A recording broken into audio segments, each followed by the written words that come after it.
j'ai fait des devoirs, j'ai préparé cette vidéo depuis un moment. C'est la deuxième fois que je filme cette vidéo. La dernière fois c'était une vraie catastrophe et ça mériterait une story time. D'ailleurs, je vous invite à venir sur mon TikTok parce que là-bas, vous allez comprendre pourquoi je suis comme ça. Ew, this is so cringe. Guilty. Bienvenue dans ma chaîne YouTube Rivka's Planning. Moi c'est Rivka. Dans cette chaîne, on va parler de santé, mais pas que, parce que j'ai pas envie de me mettre dans une case. J'ai plusieurs centres d'intérêt. Pour commencer, j'ai décidé de me lancer déjà dans le domaine de la santé parce que je suis médecin. Aujourd'hui, le sujet de la vidéo sera le psoriasis. Ah oui, le psoriasis. Déjà parce que j'en souffre depuis 12 ans, ça fait longtemps quand même et je vieillis. J'ai un psoriasis du cuir chevelu, disons que je connais très bien cette maladie et j'avais envie d'en parler parce que je trouve que sur la sphère d'internet on n'en parle pas beaucoup. Donc déjà j'ai décidé d'en parler pour informer, sensibiliser sur cette maladie, pour vous éviter et pour m'éviter aussi d'expliquer ça tout le temps. Éviter les réflexions du genre est-ce que c'est contagieux, ça fait mal, est-ce que c'est sale, est-ce que tu te laves pas les cheveux, enfin vous avez compris toutes les réflexions qu'on se tape en tant que personne qui a du psoriasis. Et aussi pour vous mettre un petit peu dans le bain.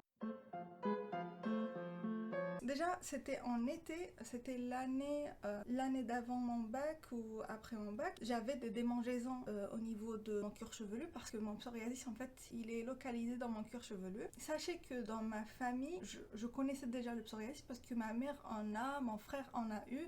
J'avais pas peur. Par contre, je connaissais pas la forme de psoriasis dans le cuir chevelu. C'est là que ça devient drôle. Je commençais à avoir des démangeaisons et des croûtes et tout. Je me disais que c'était juste des pellicules et que j'avais changé de shampoing et tout. Faut savoir qu'à cette époque, je me lissais les cheveux énormément, chaque semaine, hein. Je me faisais des brushings et tout, je mettais beaucoup de merde dans mes cheveux. Donc j'avais beaucoup de pellicules et je me disais que c'était par rapport au shampoing ou à l'eau ou parce que j'allais à la mer et tout. Et plus je stressais, ça s'accentuait. J'ai toujours été une personne anxieuse depuis ma tendre enfance. J'ai toujours eu des angoisses et tout. Ça a exacerbé mes symptômes, surtout que je ne savais pas ce que j'avais et aussi que j'arrivais pas à le verbaliser.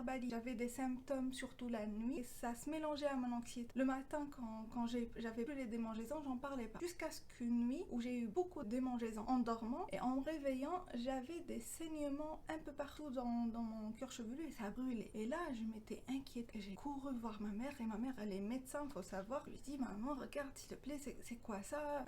Est-ce que je vais avoir un cancer de la peau? Je savais pas que ça existait. Et je savais pas que ça existait. J'étais terrifiée. Et là, elle m'a dit, ça m'a l'air d'être un psoriasis. Elle ne s'est pas inquiétée, elle m'a juste dit que c'était un psoriasis. Elle m'a mise de la vaseline sur le cou. Elle m'a vraiment imprégné le cuir chevelu de vaseline et on est parti consulter par la suite. On a pris un rendez-vous chez une dermato. La première dermato m'avait dit que c'était pas un psoriasis, que c'était juste une dermite séboréique. Et la deuxième dermato que j'ai vue avait confirmé le diagnostic et m'avait donné un traitement, une ordonnance bien remplie. Niveau traitement, je ne suis pas quelqu'un de régulier et je vous renvoie à mes vidéos TikTok pour comprendre pourquoi je le suis. Maintenant, on va passer à notre vidéo sur le psoriasis. Donc on commence avec la définition du psoriasis. Le psoriasis c'est quoi? C'est une maladie de la peau, déjà, ça touche la peau, uniquement la peau de tout le corps, inflammatoire parce qu'il y a des agents d'inflammation impliqués dans cette maladie, chronique parce que oui, la maladie du psoriasis on l'a à vie, parfois il y a des guérisons spontanées mais en général c'est à vie qui vient par poussée, donc on l'a à vie. Par contre on va pas avoir les lésions ou les symptômes du psoriasis tout le temps, tous les jours. On va avoir des poussées, ce qu'on appelle des poussées, c'est des crises. On va les avoir, par exemple, une fois par mois ou une fois par 2 mois ou 3 mois. C'est très aléatoire, ça dépend de plein de facteurs que je vais énumérer plus tard. Et autre chose très importante, la maladie du psoriasis n'est pas contagieuse. Ce n'est pas causé par de la saleté ou d'un manque d'hygiène. Une personne qui a du psoriasis, elle se lave ou ne se lave pas, on va pas voir la différence. Si elle est en crise, elle est en crise. Donc ça n'a rien à voir avec l'hygiène. Ce n'est pas contagieux et c'est une maladie qui lié à une prédisposition génétique dans la plupart des cas. Par exemple, moi, ma mère a du psoriasis, mon frère en a. C'est une maladie qui est considérée bénigne. Elle a des formes graves, ça dépend du type de psoriasis, la forme qu'on a. La sévérité du psoriasis va se baser sur son étendue, ça veut dire si ça touche tout le corps ou une partie du corps. D'ailleurs, il y a même des scores de calcul de la sévérité du psoriasis, mais aussi selon la résistance au traitement. Et ça, je l'expliquerai plus tard. Un traitement ne dépend pas forcément du traitement en soi, mais aussi de son application. Est-ce qu'on est régulier ou pas? Est-ce qu'on respecte l'application du traitement? Pour l'instant, la maladie est considérée comme bénigne, mais vous allez voir qu'elle n'est pas si bénigne que ça dans plusieurs cas quand même, et que ce n'est pas une maladie à prendre à la légère. Le psoriasis est une maladie, dans le jargon, on va dire érythémato squameuse. Donc, je vais expliquer. Érythémato vient de érythème et ça veut dire rougeur. C'est les plaques rouges. Et squameuse, ça vient de squame et c'est les croûtes qui se décollent de la peau. En soi, les squames, c'est tout à fait normal, on en a tous. La rougeur, ce n'est pas forcément quelque chose de grave. Par contre, dans le cas du psoriasis, ça peut être pénible déjà au niveau esthétique, mais pas que. Ça peut être aussi accompagné de prurite, de démangeaisons et ça peut être pénible à la longue. Mais pas que, ça peut être associé à d'autres maladies, on le verra plus tard. Donc en gros, cette maladie va se caractériser dans les formes habituelles de plaques rouges, arrondies, limitées. Elles peuvent être ovalaires aussi. Le caractère des plaques est bien limité. Avec une couche blanchâtre par-dessus, c'est ce qu'on appelle les desquamations. Quand on gratte, ça se retire. Et si on gratte un petit peu plus, on va retrouver la peau rouge et quelques saignements. C'est ce qui caractérise le psoriasis. En général, si on en a sur la peau, c'est plus facile, on peut le voir, mais si on en a sur le cuir chevelu, c'est la même chose, c'est des plaques, ça peut couvrir toute la tête, ça peut juste traverser le cuir chevelu, on les retrouve dans cette partie, sinon ici. Donc le psoriasis peut être asymptomatique, ça veut dire aucune démangeaison, aucune douleur, aucune brûlure, mais ça peut aussi être accompagné, et c'est souvent le cas, de démangeaison. Quand on gratte, forcément ça brûle et ça fait mal, mais pas très douloureux. Dans le cas où c'est vraiment douloureux, il faut quand même revoir son médecin et essayer de trouver un traitement plus adéquat. On va voir une couche qui recouvre la partie rouge et c'est des croûtes épaisses ou partiellement épaisses dans certains cas, surtout si on est sous traitement ou si on applique des émollients ou si on applique des crèmes et tout. En général, la couche elle se désépaissit, mais sans traitement, sans rien du tout, on va retrouver ces plaques, ces croûtes blanchâtres. Donc clairement, si tu as une rougeur, une croûte par-dessus, mais tu l'as une fois dans ta vie, c'est pas un psoriasis, il faut que ce soit accompagné par plusieurs autres symptômes. Ça touche quelle partie du corps? En tout, il n'y a pas de règle. On va retrouver le psoriasis du cuir chevelu. On va retrouver dans les coudes ou ici, les avant-bras, les genoux, les tibias. En fait, ça touche les zones exposées au contact, en général. On va les retrouver aussi dans les cas très rares dans le visage. Et on va en avoir aussi dans la région lombo-sacrée, donc au-dessus des fesses ou l'arrêt des fesses. On va retrouver du psoriasis. Ça peut aussi toucher les organes génitaux externes, le gland chez les garçons. Et c'est sûr que ça va pas se présenter pareil sur toutes les peaux. Ça dépend aussi de la qualité de peau qu'on a et ça change bien sûr d'un endroit à un autre. Il y a aussi le psoriasis palmo-plantaire qui est considéré comme grave parce qu'il est handicapant et invalidant. Il y a des psoriasis où c'est étendu sur tout le corps et ça fait partie des formes graves. Donc à défaut de parler de tous les psoriasis et tout, je vais choisir deux psoriasis. On a le psoriasis du cuir chevelu. Il faut savoir que le psoriasis du cuir chevelu n'est classiquement pas alopécien. Ça veut dire que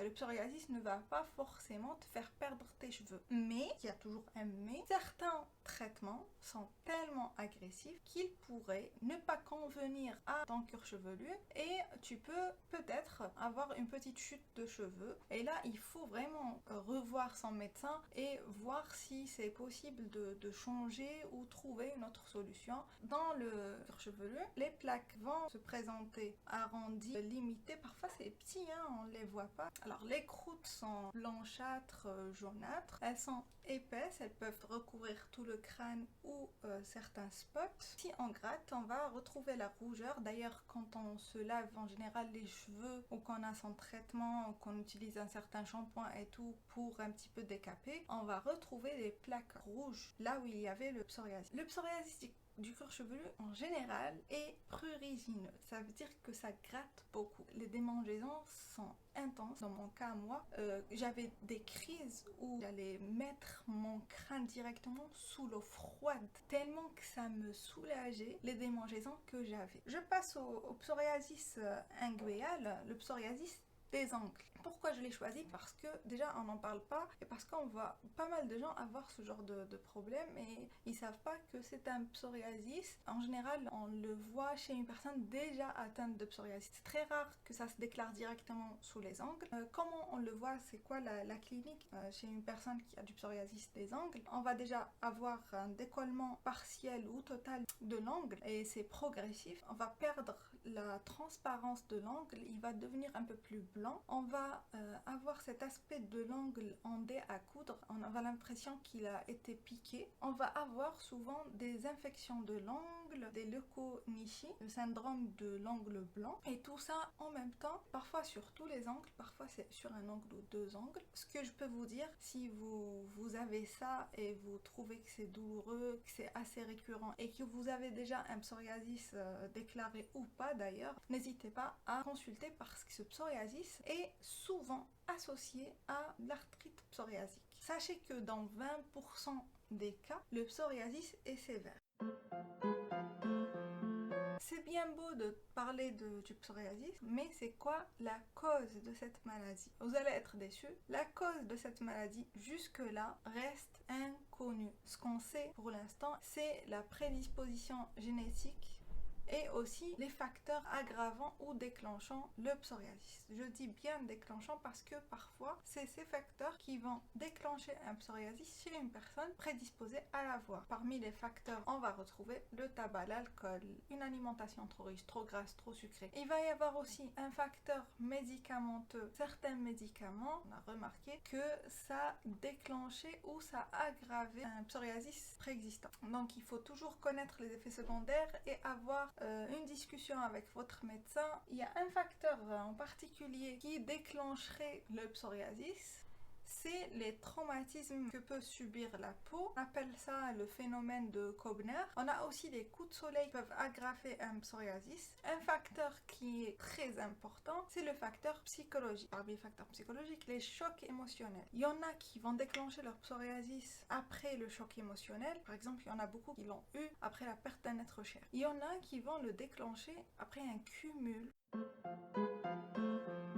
Les traitements, on va en avoir 4 catégories. On va avoir les traitements topiques, ça veut dire les traitements qui vont se mettre directement sur la peau. On va avoir les traitements par UV, la luminothérapie. On va avoir les immunosuppresseurs et on va avoir les traitements systémiques ou les biothérapies. Ce qui nous intéresse, c'est les traitements topiques. Il y en a beaucoup. Avec le temps, on a développé plein de protocoles et c'est les traitements qu'on va vous donner classiquement chez votre dermatologue. Le classique des classiques, c'est les dermocorticoïdes ou la corticothérapie en général. Les corticostéroïdes sont habituellement utilisés localement mais peuvent être injectés dans des lésions récalcitrantes.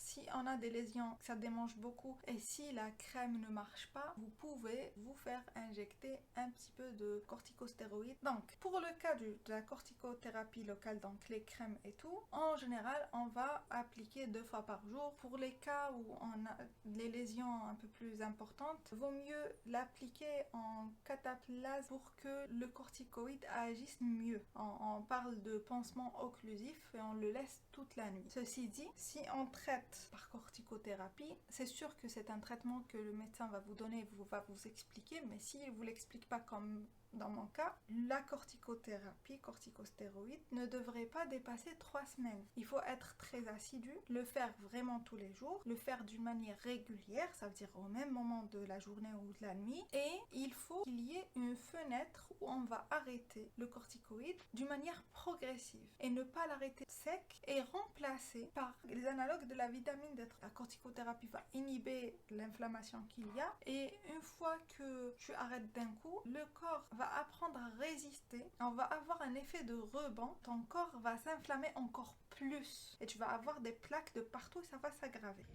C'est pour ça que c'est très important de suivre le protocole exact. Quand on arrête le corticoïde de manière progressive, on va remplacer nos applications par de la vitamine D3. Pourquoi? La vitamine D3 elle a une action antiproliférative. Elle va aider la maturation des kératinocytes et donc réduire cette prolifération excessive. Il faut savoir, quand on a un psoriasis où il y a beaucoup de couches squameuses, il faut de préférence décaper cette couche pour pouvoir mettre son traitement. Il faut associer à tout ça un émollient salicylé avec de l'acide salicylique ou de l'urée. Ça va aider à décaper et laisser le traitement s'introduire plus facilement. 24 hours later. Oui, il s'est passé plein de trucs. Mes cheveux ont juste séché entre temps. J'avais plus de batterie. J'ai fini par filmer le lendemain. On n'oublie pas de s'hydrater, c'est bien pour la peau.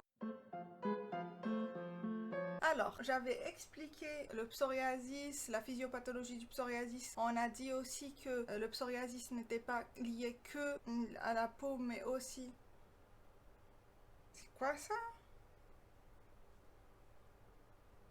N'était pas lié qu'à un problème de peau, mais aussi un problème inflammatoire. Même si je ne sais pas si je l'ai très bien expliqué, soyez indulgents, c'est ma première vidéo. J'ai essayé d'être plus clair possible. Vous me direz dans les commentaires d'ailleurs. Et là, je vais parler de mon expérience avec le psoriasis et de mes conseils à moi, à une personne qui a le psoriasis. Déjà, avant que je commence à donner des astuces naturelles et tout, mon conseil numéro 1, quand vous allez voir un médecin, avoir plusieurs avis. Dans mon cas, par exemple, au début, on m'avait dit que j'avais une dermite séborréique, mais comme je trouvais que c'était pas vraiment mes symptômes, je suis allée voir une autre dermato qui m'a dit ah finalement vous avez un psoriasis. Donc le travail d'un médecin, oui, c'est de vous diagnostiquer, mais il faut quand même lui donner toutes les infos. Il faut peut-être y aller 2 ou 3 fois chez le même médecin, voir peut-être que vous avez oublié de mentionner un truc. Et au niveau du diagnostic, vaut mieux pour moi d'avoir plusieurs avis déjà pour être sûr de ce que vous avez. Si on vous diagnostique le psoriasis, on vient au traitement. Les traitements ne sont pas magiques parce que le psoriasis est une maladie chronique. Quand on traite le psoriasis, on ne traite pas la source du psoriasis, on va traiter les symptômes, on va essayer de les réduire. Donc ça vient pas à première application, ça dépend de votre assiduité, de la régularité du traitement, de la tolérance de votre peau envers le traitement. Et le travail de votre médecin, c'est de chercher le bon compromis entre ces 3 caractéristiques. Donc déjà,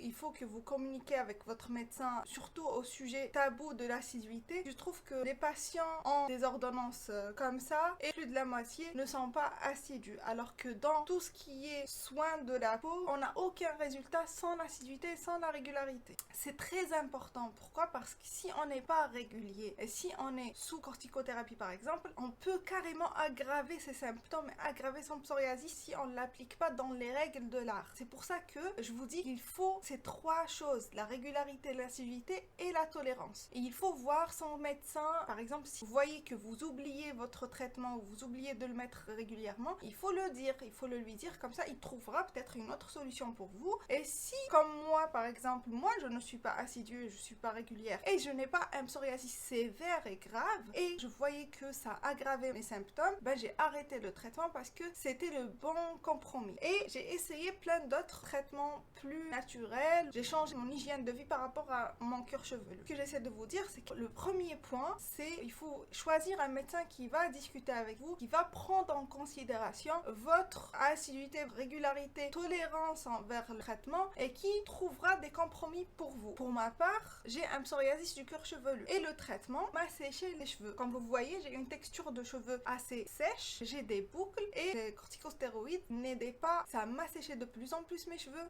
Et je viens d'avoir un moucheron dans mon nez. Je reviens. J'espère que j'ai pas bu. Focus. Je disais que, dans mon cas, la corticothérapie n'aidait pas. Et aussi, à l'époque, je ne respectais pas du tout mes cheveux, leur texture, mon cuir chevelu. Et je faisais plein de trucs qu'il fallait pas faire. Mon dermato ne m'en avait pas parlé à l'époque. Je me lissais les cheveux et j'utilisais de la chaleur sur mes cheveux minimum 2 fois par semaine. Je dormais avec les cheveux mouillés. Ces 2 choses, ça aggrave l'irritation de votre cuir chevelu. Ça aggrave aussi les démangeaisons de votre cuir chevelu. Quand on dort d'accord avec les cheveux mouillés, l'humidité va être un nid à champignons. Si on a un psoriasis, on a la barrière hydrolipidique de notre cuir chevelu altérée, on a aussi le microbiote de notre cuir chevelu et notre peau aussi altéré, il va y avoir une prolifération de champignons et on ne veut pas ça. Déjà on a des démangeaisons par rapport au psoriasis, on va encore engendrer d'autres démangeaisons, on va gratter et quand on gratte on va encore inflammer notre cuir chevelu et on va accélérer le cercle vicieux qui est déjà le psoriasis. Vaut mieux éviter de dormir les cheveux mouillés. Aussi, à mon avis, il faut réduire quand même votre fréquence de lavage des cheveux pour éviter de les agresser. Pour ma part, quand je lave mon cuir chevelu, gratter son cuir chevelu avec ses mains, même si on est sous la douche, on va déplacer certaines bactéries, surtout si on a les ongles longs. Je trouve que ça augmente les symptômes. Alors j'ai trouvé cette alternative, une petite brossette en silicone. Déjà c'est antibactérien, hein. Je touche pas avec mes ongles. Quand j'applique mon shampoing ou quand je veux juste gratter quand j'ai des crises de démangeaisons, j'utilise ça. C'est doux, ça n'agresse pas, ça ne me coûte pas cher. Je l'ai pris sur Amazon. Je vous mettrai un lien dans la barre d'infos, mais vous en trouverez un peu partout. Évitez celle en bois, préférez celle en silicone. J'ai changé aussi tout ce qui est shampoing avec des agents agressifs, abrasifs. Je prends toujours des shampoings doux. Donc je vous conseille de prendre des shampoings doux, de lire la compo, d'éviter les sulfates, même si les sulfates c'est pas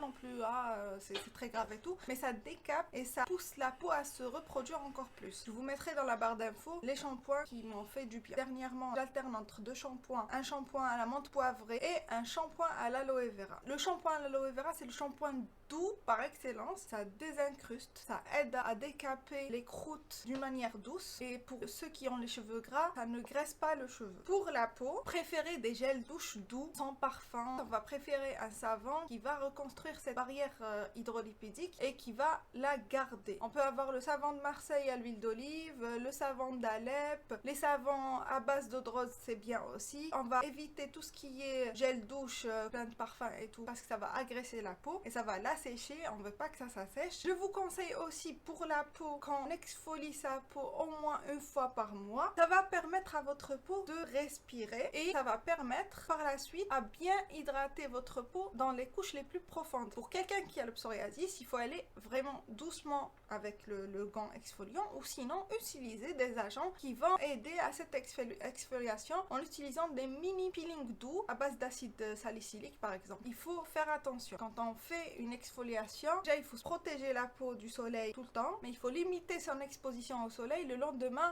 d'un hammam ou d'un gommage ou un coup de soleil. Ça va encore plus induire vos symptômes du psoriasis. Ça on évite. Par contre c'est bien de s'exposer au soleil 10 à 15 minutes par jour. Ça fait du bien à la peau, que ce soit quelqu'un qui a le psoriasis ou pas. Il y a une chose aussi que vous pouvez faire pour les plus chanceux d'entre nous, une petite baignade à la mer très tôt le matin avant que le soleil ne soit trop agressif. Les sels minéraux dans l'eau de mer sont très efficaces contre le psoriasis. Ils ont une action antiproliférative, antibactérienne, anti-inflammatoire. C'est magique, hein. L'eau de mer est bien et bon pour la peau. Pour ceux qui ne peuvent pas aller à la plage, des sels minéraux dans votre bain ou sinon vous pouvez faire votre exfoliation aux sels minéraux. On passe à un des produits magiques contre le psoriasis, c'est l'aloe vera. En fait, l'aloe vera a une action antiproliférative, antibactérienne, il est anti-irritation. On peut le mettre un peu partout contre les coups de soleil, l'eczéma, le psoriasis. Il y a des études qui disent que c'est un effet placebo, mais ma foi, moi j'aime cet effet placebo parce que ça m'aide beaucoup. Alors, l'aloe vera, seul, à appliquer sur les endroits où vous avez le psoriasis. Pour ma part, je prends de l'aloe vera, je mets dans un récipient. Ça, c'est pendant les crises, hein. Pendant les grosses crises, je mets 4 huiles essentielles. L'huile essentielle de tea tree, je mets 4 à 5 gouttes. Ça dépend aussi de votre utilisation. Moi, je l'utilise sur tout mon cuir chevelu. L'huile essentielle de géranium, 3 à 4 gouttes. L'huile essentielle de lavande, moi j'ai de la lavande vraie, la même chose, 3 à 4 gouttes. Et une des huiles essentielles que j'aime le plus, c'est l'huile essentielle de Palmarosa. En fait, celle-là, elle est vraiment efficace contre la dermite séborréique. Bien mélangée et on applique avec des gants. On met des gants et on applique en massant de façon circulaire tous les endroits qui nous démangent ou nous font mal en général. Et personnellement, j'en mets dans toute ma tête parce que j'en ai partout. Avant de faire tout ça, il faut voir un médecin et voir si c'est possible pour vous d'arrêter le traitement classique et de passer à ça. Et il faut tester sur plusieurs mois pour pouvoir voir si ça marche réellement ou pas. C'est pas pour guérir le psoriasis, hein. Ce n'est pas pour le guérir, c'est pour réduire les désagréments et les symptômes. Voilà, j'ai ramené mes produits. Ça, c'est mon aloe vera du coup. Je mettrai dans la barre d'infos. C'est une aloe vera qui est bien, qui est bio, qui m'a pas donné aucune allergie et tout, et qui a été efficace. Et quand je finis d'appliquer tout ça, j'utilise des hydrolats. Hydrolats purs de tea tree, hein, c'est des hydrolats de chez Aromazone, et hydrolats de géranium. Je les utilise après en faisant des sprays partout dans mon cuir chevelu. Et même quand j'ai pas le temps de faire mon gel d'aloe vera avec les huiles essentielles, je fais que ça et ça calme beaucoup les irritations. Il y a aussi les huiles végétales. On va avoir l'huile de coco, connue, bien, il est antibactérien, anti-inflammatoire, antifongique aussi. Vous pouvez mettre quelques gouttes des huiles essentielles dont je vous ai parlé et en mettre sur votre psoriasis, ça aide beaucoup. Sinon, vous pouvez vous hydrater avec soit ça, soit du beurre de coco ou une crème. Alors, j'ai parlé de tout ce qui est externe, mais j'ai pas parlé de tout ce qui est l'intérieur du corps. En fait, oui, c'est sûr qu'il faut surveiller son alimentation. C'est là où moi j'ai un problème. J'ai mal aux oreilles. Aïe, j'ai mal aux oreilles.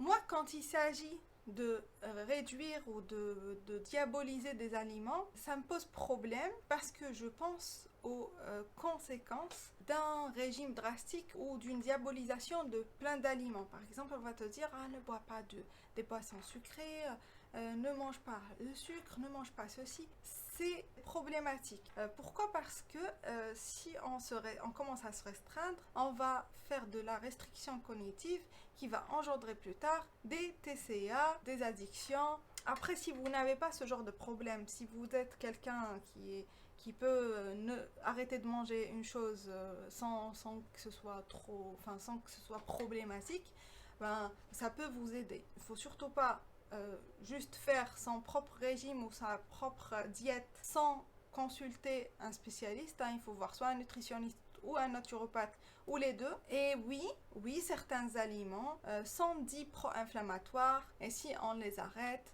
ça peut nous aider à ne pas avoir de symptômes. Sauf que, comme je l'ai dit, le psoriasis ne se guérit pas. Il peut guérir spontanément, on ne sait pas quoi, mais ne peut pas guérir juste parce qu'on a mangé ou ne pas mangé un aliment. Ça peut réduire les symptômes. Quand on mange moins de sucre, on mange moins de gras, on mange moins de... C'est pas que pour la peau, ça peut être bénéfique pour tout le corps. Mais, à mon avis, il faut privilégier d'abord le mental, la santé mentale. On voit ce qu'on a comme problème niveau santé mentale, si on a des addictions, si on a des problèmes avec le sucre, si on a des problèmes avec notre corps, si on souffre d'anxiété, si on souffre d'autres troubles, il faut les traiter d'abord avant de chercher à se restreindre et à se traumatiser en se privant de nourriture et en diabolisant toute la nourriture qu'on a dans le frigo. À mon avis, on peut introduire des compléments alimentaires, des aliments nouveaux sans trop changer sa façon de manger. Et si on veut changer sa façon de manger, voir un spécialiste qui vous aidera à le faire progressivement et en évitant la restriction. Donc je vous conseille de voir un naturopathe et de voir un nutritionniste aussi, de trouver le compromis qui vous aide vous dans votre vie de tous les jours. Les maladies du psoriasis et les maladies de peau en général sont associées à d'autres maladies inflammatoires. Il y a plusieurs études là-dessus qui prouvent la corrélation. Il y a ce qu'on appelle la perte de perméabilité intestinale qui serait due à notre façon de manger, qui est trop grasse, trop sucrée, qui n'est pas bonne pour la santé, tout ça. Mais tout ça rentre dans un tout en fait. C'est le tout. C'est la société, la façon, le stress qu'on subit tous les jours. Tout ça, ça a été un changement. C'est sûr que nos grands-parents ne vivaient pas comme nous, même si nos grands-parents vivaient la guerre. Eux aussi, ils ont eu leur lot de traumatisme, leur lot de stress. Sauf qu'à l'époque, il n'y avait pas de produits transformés, il n'y avait pas c'est compliqué, ça mérite un sujet, enfin ça mérite une vidéo YouTube que pour ça. Ce que j'essaye de dire, c'est pas en changeant son alimentation drastiquement qu'on va guérir. Ça ne guérit pas, on peut même créer d'autres problèmes et on veut pas ça. On veut améliorer sa qualité de vie en trouvant des bons compromis. Et chacun est unique, chacun réagit à sa manière. C'est pour ça qu'il faut voir un spécialiste pour vous guider et pour trouver ce qui marche pour vous. J'espère que cette vidéo vous a plu. Si elle vous a plu, n'hésitez pas à liker. N'hésitez pas aussi à vous abonner à mes autres réseaux sociaux, Instagram et TikTok. Sur TikTok, c'est un peu plus drôle. On essaie de parler de santé mentale. Et à la prochaine, à une prochaine vidéo.